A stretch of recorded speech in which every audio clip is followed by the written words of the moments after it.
Please welcome our next guest, Nate Medunick. He's from Novant Health Brunswick Medical Center, where he's a dietitian and a nutritionist. Nate, thanks for coming today. Thank you for having me. And so you brought food. Yes, I did. Oh, this is going to be a new thing. But first, we want to talk about your role here at the hospital. So tell me what you actually do. So I'm a clinical nutrition manager, and I'm also a patient service manager. So I kind of got a dual role there. With that, basically, the clinical role, it's pretty much just focused on the patients, finding out where their nutritional status is when they get in here. Okay. We talk to them, we find out how they were eating prior to getting in here, find out basically what brought them in here and if it's increasing their nutritional needs. And then we try to focus in on making sure that the interventions are specific to that patient's needs to make sure that they're able to discharge and be successful with the discharge and everything. As far as the patient services role, that's something I enjoy. I get to talk to the patients about the food and everything, and they give me feedback on the food. Yeah, they let me know if it's if they Good or enjoy bad, right? Yeah, they let me know if it's good or if there's any issues, and then if there is issues, we talk to the kitchen staff and we get that squared away in real time. It's the good thing about it is we got a really talented kitchen staff, and they always go and serve really good food and everything. That's what everybody strives for. So. Yeah, and you know what? They're really nice. I've been a Yes. patient here quite a few times, and my husband, and they're always some of the nicest people who deliver your food. We got a good crew. They say, "How are you? Is there anything I can do for you before I leave?" I love that. They're awesome. Well, aside from physical health, we know that weight loss and eating are among the most popular New Year's resolutions. And happy 2023, by the way. So what do you suggest about losing weight? Should that be your dietary goal, to lose weight, or should it be to be a more healthy eater and lose weight more naturally? It's easy with the New Year's resolutions to get kind of a little out of control That would with be that me. stuff. Yeah, sometimes it's like, oh yeah, I'm going to go lose about 50 pounds in 3 months. It's not realistic. It's going to be a kind of a tough issue. What I always recommend is just try to go and change up the eating habits so that if you eat healthier and it's portion controlled, a lot of times you're going to find that the weight loss just starts happening. Yeah, and then if you're able to increase your physical activity, as long as the doctor's on board with that, it's also going to help out with the weight loss process. And if you go and make these minor changes, it's something that you can go and you expect. You can live on that. Yeah, you could expect the weight change with that. Yeah. Yeah, some of these diets you cannot live on. No, really can't.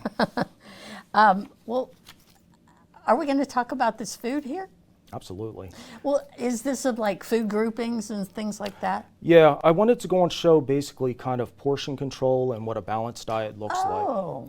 So with this, so we've got some cod here. And that's codfish? That's codfish. And this is basically the same plate here. What I wanted to show with the plate was that on a smaller plate, it looks like you're getting a bigger portion. Now I got it. And then on this one here, it's basically the same portions, but it doesn't look like as much. Right, it doesn't. So sometimes using strategies, just using a little bit smaller plate, and then making sure that you got a balanced diet. We've got the protein in here. That's somewhere right in that area, what you're looking at for the 3 ounces, about the size of a deck. Yeah, about a deck of cards. We've got our starch. We've got our vegetables here. And we've also got our dairy and our fruit. And it gives you an idea on the portion control, portion size and everything. Nice thing about this right here, 400 calories. Nuh-uh. Yes. Yes. Really?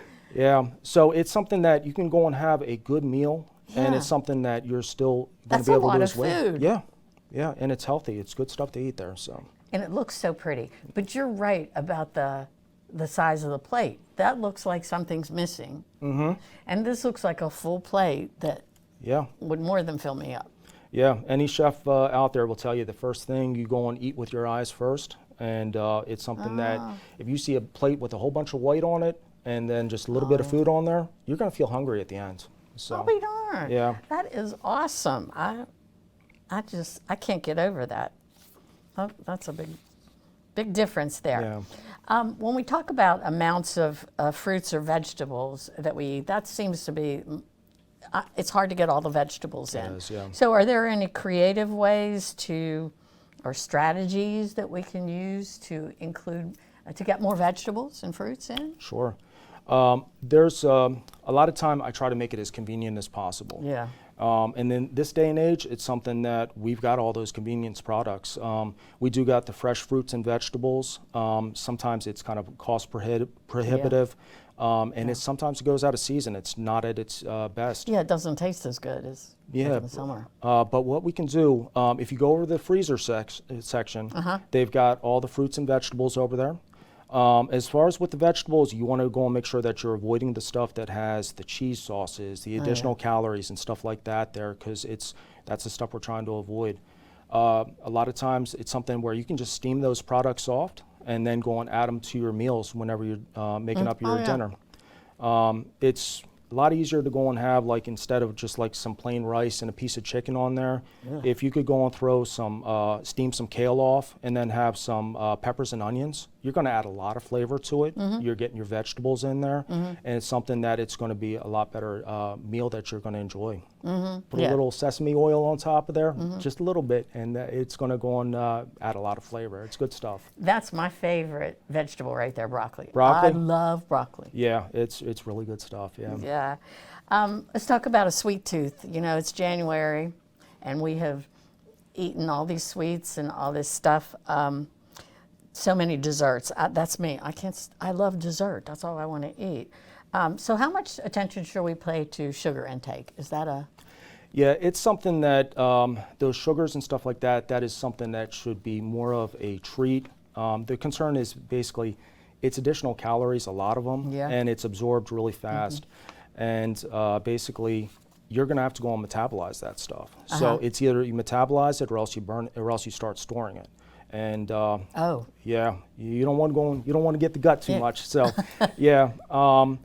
So basically, trying to avoid that stuff would be a better option. Just limited and with the sweets and everything. Yeah, I seem to find that I think I get addicted to sugar, and then when that first week or two trying to do away with the sugars and stuff, that's a tough week. Yes, definitely. So I don't know how you get over that. I don't know how you get past that. I guess you just have to wait it out. Yeah, it's one of those things. Just kind of if you're having dessert 7 days a week, that'd be me. Yeah, go ahead and just back it down a little bit. Instead of 7 days a week, back it down to 3 days a week, something like that. Yeah. Those little minor changes, it will add up, and it's something that's going to help out, for just your overall health.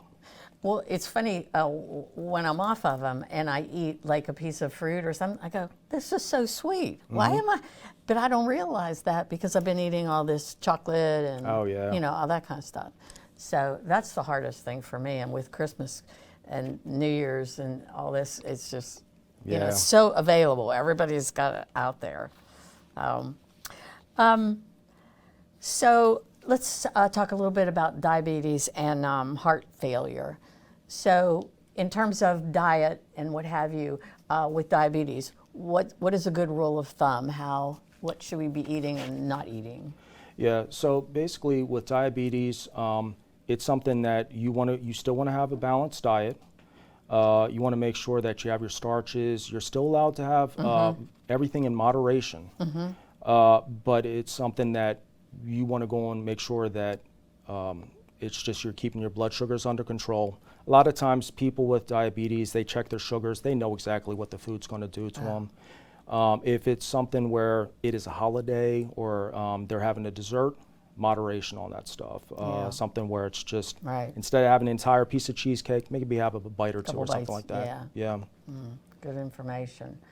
Well, this has been really, really interesting. I'm so happy that you brought all this because I'm going to have this for lunch. It's good stuff, yeah. Yeah, we don't often have props. So this has been really, really interesting. Awesome. I hope you'll come back because I have other questions I would love to ask you. I really enjoyed this. Thank you for having me. Good. I'm so happy that you came.